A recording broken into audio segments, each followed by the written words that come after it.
የዚች ስንዱ ንጽሕት ቅድስት የተለየች የእግዚአብሔር ማደሪያ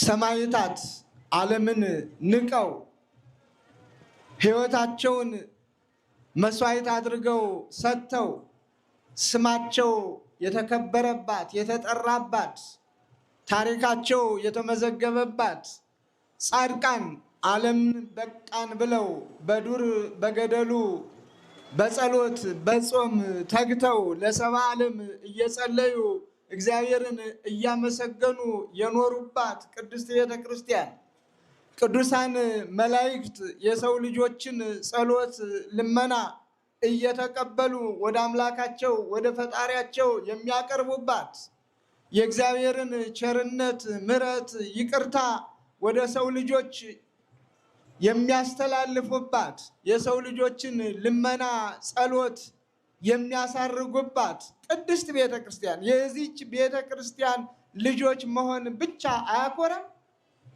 ኩራታችሁን እንዴት ነው የምትገልጹት? የዚች ቤተ ክርስቲያን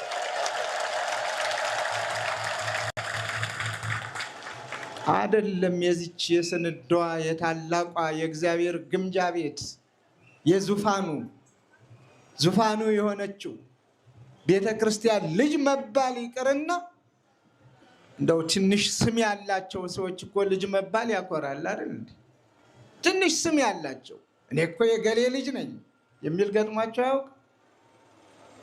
እሱነቱን ከሚገልጽ ስም ያለውን አባቱን ተሎ ገልጾ ስም ያለው አባቷን ተሎ ገልጻ ክብር ማግኘትን የሚፈልግ የምትፈልግ ያውም የዚህ ዓለም ክብር የሚገፈፍ የሚቀማ መክበር እንዳለ ሁሉ መደህየት ያለበት ዓለም መሾም እንዳለ ሁሉ መሻር ያለበት ዓለም በውበት መኖር እንዳለበት ሁሉ ውበትን አጥቶ ጠውልጎ እንዳልሆነ ሆኖ አካል ጎድሎ የሚኖሩበት ዓለም በብዙ ነገር እንቅፋት የበዛበት ዓለም በዚህ እንኳን ሰዎች ይኮራሉ። የዚች ቤተ ክርስቲያን ልጅ መሆን ማለት ግን ከምድራዊው አልፎ ሰማያዊው ልጅነት ያለበት ነው። የሁሉም ፈጣሪ የሁሉም ገዢ ልጆች መሆናችንን የምናረጋግጥባት ነች። ልጅነት የምናገኝባት ማለታችን ነው። የእሷ ልጆች ስንል እሷ የእግዚአብሔር ማደሪያ ናት፣ የእግዚአብሔር ልጆች ነን እያልን ነው። ሰሞኑን ትምህርታችንም ይሄ ነው። ከእግዚአብሔር የተወለድንበት ከባይድነት ወደ ልጅነት የተመለስንበት ከባርነት ከአሽከርነት ወደ ክብር ወደ ጌትነት የተለወጥንበት ከጥፋት ከውድቀት የተነሳንበት የተገኘንበት ይህንን ነው ሰሞኑን የምንናገረው። እግዚአብሔር ቸር ነውና በዚች እናት ቅድስት ኦርቶዶክሳዊት ተዋሕዶ ቤተክርስቲያን ውስጥ እጅግ ደስ ብሎን እንዲህ በምስጋና እግዚአብሔርን እያመሰገን ስሙን እየጠራን አምላካዊ ቃሉን እየተማማርን ድምፃችንን ከፍ አድርገን ያለ ድካም እየዘመርን እንድናከብረው የፈቀደልን እግዚአብሔር ስሙ የተመሰገነ ይሁን። እንኳን ደስ አላችሁ፣ ደስ ይበላችሁ። እግዚአብሔር በድካም ላይ ብዙ ልላችሁ አልፈልግም። ትንሽ ነገር ግን ልበላችሁ። ቤተ ክርስቲያን የምታስተላልፈውን መልእክት ግድ የላችሁም፣ አዳምጡት። የምታዳምጡ እንዳላችሁ ሆኖ ማለት ነው። እንደተጠበቀ ሆኖ የእናታችሁን የቤተ ክርስቲያንን መልእክት ሰምታችሁ በተግባር የምትፈጽሙት የምታከናውኑት ከዚያም በላይ በትሩፋት ላይ ትሩፋት በበረከት ላይ በረከትን የምትሰሩ የምትቀበሉ ሰዎች እንዳላችሁ ናችሁ። አንድም ቢሆን ከዚያም ጥቂቶችም ቢሆኑ ብዙዎቻችን ብዙ ስራ እየሰራን አንድ ሰው መስማት ያለበትን ሰምቶ በጎ ስራ ካልሰራ ብዙውን ነገር ያበላሸዋል። መጀመሪያም ራሱን ይጎዳል። ስለዚህ ቤተ ክርስቲያን ሁልጊዜ የምታስተላልፈው መልእክት ለልጆቿ የሚጠቅመውን ነው። እኔ ስናገር ቤተ ክርስቲያኒቷን ወክዬ ነው። ሊቃውንቱ ሲናገሩ ቤተ ክርስቲያንን ወክለው ነው። እኛ የቤተ ክርስቲያን አንደበት ሆነን የቤተ ክርስቲያን ልሳን ሆነን መነገር ያለበትን የማይጠቅመውን ሳይሆን የሚጠቅመውን፣ የሚያከራክረውን ሳይሆን የማያከራክረውን፣ የሚያወዛግበውን ሳይሆን የማያወዛግበውን፣ ጉዳት የሚያመጣውን ሳይሆን ጉዳት የማያመጣውን። ልጄ ሆይ ይላሉ አባቶች እኮ ሲመክሩ፣ የባህር ዳር እንግጫ ሁን ይባላል። ባህር ዳር ስል ይህንን ባህር ዳር ሀገሩን ማለት አይደለም። የወንዝ ዳር በሉና ወሰዱት። የወንዝ ዳር እንግጫ ሁን። በወንዝ ዳር ብዙ ዛፎች አሉ። በጣም ታላላቅ ግዙፋን የሆኑ ዛፎች አሉ። ለሌላው መጠለያ የሚሆኑ ብዙ አዕዋፋትን የሚያስተናግዱ፣ ብዙ የዱር አራዊትን የሚያስተናግዱ። ማዕበል ሲመጣ ግን ጉልበታቸውን ይፈትነዋል።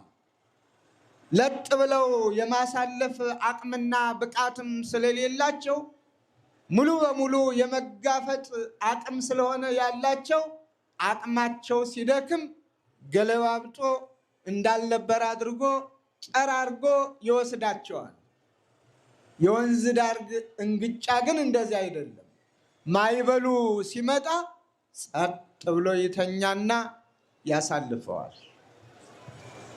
ያ ጉልበት አለው ለሌላው መጠለያ ያልነው ዛፍ ሲወድቅና እንዳልሆነ ሲሆን በእጅ በጣት የምንነቅለው እንግጫ ግን ተኝቶ አሳልፎ እዚያው ቦታው ላይ እናገኘዋለን። ይህን ማየት ትችላላችሁ። የአበው ብሂል ነው፣ የአበው ትምህርት ነው። ነገሮች ሲፈጠሩ ዝም ብሎ በለኛ አይባልም፣ ማሳለፍ ይቻላል። አሁን እንኳን በዚህ አይታችኋል። አንዳንድ ጊዜ አንዳንዱ አስተናግዳለሁ ብሎ የሚጣላ አለ። አንዳንዱ ደግሞ ለምን ነካኸኝ ብሎ ዘራፍ የሚል አለ። ጥሩነቱ ገላጋይ ስላለ ተው ተው ተብሎ ብሎ ያበርደዋል። ዝም ብሎ እኮ ቢያሳልፈው በቃ ጸብ የለም። ለክብር አይደል የመጣ ለበረከት ነው የመጣን። እዚህ አስተናጋጁም ለመድከም ፈልጎ አይደለም። ሁሉም ጤናማ ሕይወቱ እንዲጠበቅ ፈልጎ ነው። ይሄ መደማመጥ፣ መሰማማት፣ መከባበር፣ ሁሉም ለበጎ ነገር ነው ብሎ ማሰብ። ቁጣ ሲመጣ ኃይል ያለው በጉልበቱ የሚመካ ሲመጣ ደግሞ ዝቅ ብሎ ያችን ሰዓት ማሳለፍ። ትናንትና በነበረው ባህረ ጥምቀት ላይ አንድ ነገር አይቼ ትምህርት ሰጥቼበት ነበር። እየዘለሉ ወንዝ ላይ የሚገቡ ልጆች ነበሩ። ያውም አባይ ላይ ሁሉም እየዋኙ ሲወጡ አንዱ ደከመው። መድከሙንና መዛሉን ያዩ ወዲያው ተረዱና ድረስለት ድረስለት ብለው ተጫጩኸው አወጡት። ምንም ሳይሆን እነሱ እየለመኑት፣ እሱ ግን ዘራፍ ይል ነበር። አይን ያየውን ነው። ያንን ስላየው ትምህርት ሰጠውበት እዚያው ላይ። ባህሩ ደስ ስላለን እንደው ዋናተኞችም ገብተው እንደ ልብ ሲቀዝፉት ስናይ ደስ ስላለን ምንም የማናውቅ ሰዎች ዘለን መግባት የለብንም። አናውቅማ፣ አልተማርም። ይህ እኮ በሀሳብ አይመጣም፣ በስሜት አይመጣም። ሙያ ይጠይቃል፣ ልምድ ይጠይቃል። ዛሬ እጅግ አምሮብን ሰንብተን አሁን መጨረሻ ላይ ከሰማሁት እዚህ ጣና ውስጥ ገብተው ሕይወታቸውን ያጡ ልጆች አሉ። አሁን የሰማሁት በጣም ያሳዝናል። አንዱ ሲገባ ያሉ ይገባሉ። ከዚያ አካባቢው ላይ ልምድ ያለው ሰው ከሌለ የሚያድናቸው የለም። ስለዚህ መሰማማት ቢመጣ ትናንትና ያስተላለፍኩት መልእክት በቂ ነው። በዚህ ጉዳይ ላይ ብናዳምጥ፣ ትናንትና ብዙ መልእክቶችን አስተላልፌ ነበር። ስንሄድ ታቦታተ ክብሩን አጅበን አክብረን ከአንደበታችን መውጣት ያለበት ዝማሬ ብቻ፣ እልልታ ብቻ፣ የታቦት ዘፈን፣ የታቦት ዝማሬ፣ እግዚአብሔርን ማመስገኛ፣ ሀገርን ማመስገኛ። ሀገርም ክብር አላት። ሁሉም ነገር የሚሆነው በዚህ ነው። አንዱን ከአንዱ የሚያጣላ የሚያጋጭ፣ አንዱን የሚያኮስስ፣ አንዱን ከፍ የሚያደርግ ነገር፣ ሌላ እሳት የሚጭር ነገር አታድርጎ፣ አይጠቅመንም ነው። ይህንን ስለፈልፍ ነበረ። ግን አንዳንዶቹ ለነገሩ መንገድ ላይ የሚቆዩ ይሆናሉ ብዬ አስባለሁ። መቼም ፊት ለፊት የሰሙ እርግጠኛ ነኝ ያደርጉታል። ከዛ በኋላ መንገድ ላይ እንግዲህ ወይ የሰሙ ወይ ያልሰሙ ምን አገባውም ብለው ይሆን አላውቅም። እነሱ ባደረጉት ነገር ትንሽ መጫጫህም አንድ ቦታ እንደነበረ ሰምቻለሁ። መጫጫህም የማይሰማ ድምፅም እንደተሰማ፣ ጥሩነቱ ሰው አልሞተም፣ በጊዜውም የቆሰለ የለም ተብያለሁ። ግን ምን ሲል ተጀምሮ ልጄ በሄደበት ምን ሲል ጩኸት እሰማለሁ አይደል ያለች እናት። ታቦታቱን በምናከብርበት እግዚአብሔርን በምናመሰግንበት ማያስፈልግ ድምፅ መስማት የለብንም። ያዘው ልቀቀው የሚባል ነገርም መፈጠር የለብንም። ለሁሉም ሜዳ አለው፣ ለሁሉም። አሁን ታቦተ ሕጉን ይዘን እግዚአብሔርን እያከበርን ባለንበት የልቅሶ አደባባይ ብናደርገው ምን ይባላል? እዚህ መሰማት ያለበት ድምፅ ዝማሬ፣ ልቅሶ? እስቲ ንገሩኝ፣ ምንድነው መሰማት ያለበት? አቤት ዝማሬ ነው፣ ምስጋና ነው፣ የምስጋና በዓል ነው። የልቅሶ ቀን ሲሆን ደግሞ እናለቅሳለን፣ የሐዘን ቀን ሲሆን እናዝናለን፣ የጾም ቀን ሲሆን እንጾማለን፣ የደስታ ቀን ሲሆን እንመገባለን። ለሁሉም ጊዜ አለው፣ ቦታ አለው። ያለ ቦታው ያለ ጊዜው የሚደረግ ነገር ሁሉ ዋጋ ያስከፍላል። በተለይ ስሜታዊነት። እኔ የምናገረው ቤተ ክርስቲያኒቱን ወክዬ አንድም ልጇ ጉዳት እንዳይደርስበት ያለ አግባብ ያለ ዓላማ በስሜት ብቻ ውጤት የለሽ። ሰው ክቡር ነው የሚባለው የሚያደርገውን ነገር አስቦ ስለሚያደርግ ነው።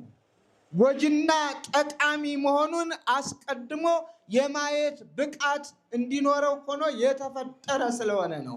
ከእግዚአብሔር እንዲህ አይነት ጸጋ የተሰጠው ስለሆነ ነው። እንዳሰበ አይናገርም። እየተናገርኩ ነው። የምናገረውን ግን መጀመሪያ ውስጤ ማሰብ አለበት።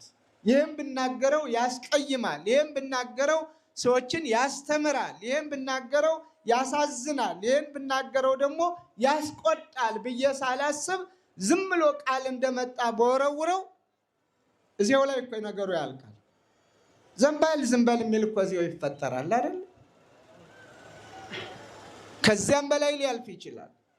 ምክንያቱም አስበን እስካልተነጋገርን ድረስ፣ ጎጂና ጠቃሚን ነገር እስካላወቅን ድረስ እና በዓላትን ስናከብር የእግዚአብሔርን ቃል በደንብ ሰምተን የሰማነውን ደግሞ በተግባር እየፈጸምን ስናከናውነው እግዚአብሔርም ከኛ ጋር ይሆናል። አላውቅም ዛሬ የሞቱ ልጆች የኛው ክርስቲያኖች ይሆኑ የሌላ እምነቶች ይሆኑ ሙሉ መረጃ የለኝም። እንግዲህ ጣና ውስጥ ገብተው ነው ደግሞ እዚህ ጋር ባህረ ጥምቀቱም አይደለም። ባህረ ጥምቀቱ ከባህሩ ጋር አላያያዝ ነው፣ መዋኛ የለውም። በዚያኛው ማዶ አባይ ላይ ነበረ። ትናንትና እግዚአብሔር በቸርነቱ አሳልፎታል። ስለዚህ የኛው ክርስቲያኖችም ከሆኑ ነፍሳቸውን ይማር፣ ለቤተሰቡም መጽናናትን እግዚአብሔር ይስጥልን። የሌሎችም ኢትዮጵያውያን ወገኖቻችንም ከሆኑ አሁንም ለቤተሰብ መጽናናትን ይስጥልን። ስለዚህ ሁልጊዜ ስንራመድም የምንቆምበትን ምድር እያየን ስንቀመጥም የምንቀመጥበትን ቦታ እያየን ስንመገብም የምንመገበውን እየተመለከትን ስናወራም የሚጠቅምና የማይጠቅመውን እየለየን ከእግዚአብሔር መደበቅ መሰወር ስለሌለ የዚች ታላቅ አንጋፋ ሐዋርያዊት ቤተ ክርስቲያን ልጆች እንደመሆናችን እንጠቀምበት። ግድ የላችሁም። ይሄ ያስቀናል እኮ ብዙዎችን ታውቃላችሁ። አሁን በዚህ በ3 ቀን ብቻ እኮ በስጋዊ ቅናት መከራውን የሚያይኳል።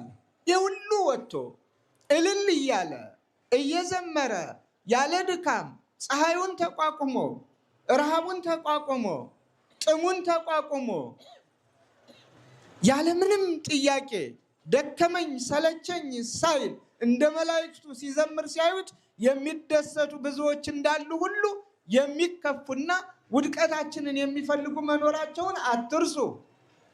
ከዚህም የተነሳ ለቤተ ክርስቲያኒቱ የተለያየ ስም የሚሰጡ አሉ። መስለው የሚታዩም ስላሉ፣ እሷን መስለውም ክፉ የሚሰሩ ስላሉ፣ ስለዚህ ከክፉ ስራ ራሳችንን እናርቅ፣ በሃይማኖታችን እንጽና፣ የሚያኮራ ታሪካችንን እንጠብቀው፣ ማንነታችንን ሁልጊዜ ሰዎች እንዳይንቁት እንንከባከበው። በሃይማኖታችን ፌዝ ቀልድ ላይኖር፣ ሃይማኖት ነውና ለሃይማኖት እስከ መጨረሻው ድረስ ራሳችንን የምንሰጥ መሆናችንን እናረጋግጥ። የሃይማኖት ሰው ማለት በነገሮች ሁሉ ዘው እያሉ እየገቡ የላይ ፈሪ የታች ፈሪ ያዘው ልቀቀው ማለት ሳይሆን ሚዛንን መዝኖ በማንም ላይ ማን ጉዳት እንዳያደርስ የመምከር የመዝከር የማስተማር፣ እንደ ሀገር ደግሞ ሀገር ናትና የጋራ ናትና ከማንኛውም ሃይማኖት ተከታይ ጋር በሰላምና በፍቅር የመኖር፣ ለምን አየውህ ለምን አየውሽ የማይባልበት፣ እንደ ሀገር የጋራ ስራ በመረዳዳት በመተዛዘን አይዞሽ አይዞ በመባባል በማህበራዊ ኑሯችን በበለጠ የምንጠቀምበት፣ እንደ ሃይማኖት ደግሞ ለሃይማኖታችን በመንፈሳዊ ቅናት ተነሳስተን ቅድስት ቤተክርስቲያን ከፍ ብላ እንድትታይ ተግተን ነቅተን መስራት ስለሚኖርብን በዚህ እንድትተጉ የእግዚአብሔር ፈቃድ ይሆንልን። በእርግጥ አባቶቻችን፣ እናቶቻችን፣ ልጆቻችን ታኮራላችሁ። ሕፃናቱ አይታችኋል፣ ወንድ ሴት ሳይባል ይህን ምንጣፍ እያነሱ አቧራው አቧራ ሳይመስል ወደ እምነትነት ለውጠው በየመንገዱ እያነጠፉ እያነሱ እየወደቁ እየተነሱ ሲያገለግሉን ነበረ። እስኪ እልል ብላችሁ እግዚአብሔርን አመስግኑላችሁ። ጉልበታችሁን እግዚአብሔር ይባርክ በሏቸው። ጤናውን እግዚአብሔር ይስጣችሁ በሏቸው። በሕይወት በጥበብ በእውቀት እግዚአብሔር ፍጹም የሆነውን ሰማያዊ ምድራዊውን ዋጋ ይስጣችሁ በሏቸው።